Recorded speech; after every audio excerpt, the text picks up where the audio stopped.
Kiramin korkealaatuisissa kylpytynnyreissä on huomioitu helppo ja nopea asennus sekä käyttöönotto. Kiramikamiinan asentamisesta suoriutuu kuka vaan. Kamiinan mukana tulevien tarvikkeiden, arinan, yhdysputkien, kiristimien, arinakehdon, tulilevyn ja pesän luukun lisäksi tarvitset joka kodista löytyvät työkalut, jakoavaimen ja ruuvivääntimen. Kamiinaa on kevyt käsitellä, kun irralliset osat on poistettu asennuksen ajaksi. Siirrä kamiina lähelle tynnyriä ja aseta kamiinan yhdysputket kohdakkain tynnyrin putkien kanssa. Putket liitetään toisiinsa yhdyskumien avulla.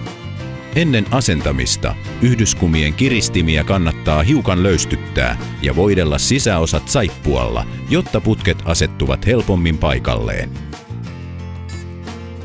Klemmarit kannattaa asettaa pulttiosa alaspäin mahdollisten mukana tulleiden juomatelineiden tai peitelevyjen asettumiseksi kunnolla paikoilleen. Kamiinassa olevat putket työnnetään yhdyskumien sisään tynnyrin putkia vasten. Tarkista, että alhaalla ja ylhäällä putket ovat kohdakkain ennen voiman käyttöä.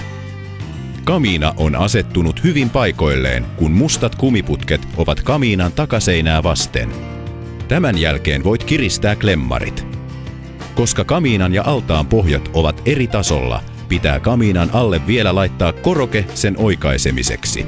Kamiina ei voi roikkua vain yhdyskumiputkien varassa, sillä silloin kylpytynnyrin ja kamiinan liitososiin kohdistuu liiallista rasitetta. Kulmaan taivutettu tulilevy tulee tulipesän yläosaan lippa eteen ja ylöspäin. Arina asetetaan kehtoonsa ja työnnetään kamiinan pohjalle. Kamiinan luukku on saranaton ja roikkuu vapaasti tulipesän edessä.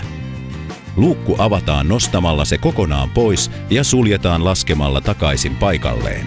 Kun kamiina on paikallaan, voidaan asentaa piippu. Kult-kamiinan piippupakettiin kuuluu 0,5 metrin ja metrin pituiset piippuosat, piipun hattu sekä metrin pituinen lämpösuojaritilä.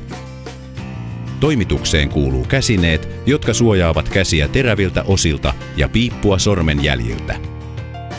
Aloita piipun asentaminen poistamalla pakkausmuovi lämpösuojan ympäriltä.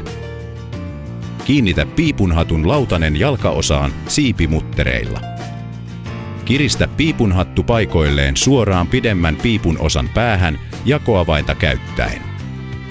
Työnnä pidempi putki lyhyemmän putken suoran pään sisään. Pujota nyt koko piippu lämpösuojaritilän läpi. Nosta koko yhdistelmä kamiinan hormiliitokseen supistettu pää alaspäin.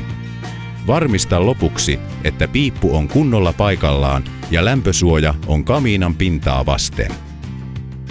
Lisävarusteena hankittua juomatelinettä varten on paikka kamiinan ja altaan välissä. Kiinnitys tapahtuu kamiinassa oleviin laippoihin itsestään porautuvilla ruuveilla, jotka tulevat juomatelineen mukana. Myös vääntökärki kuuluu juomatelinepakkaukseen.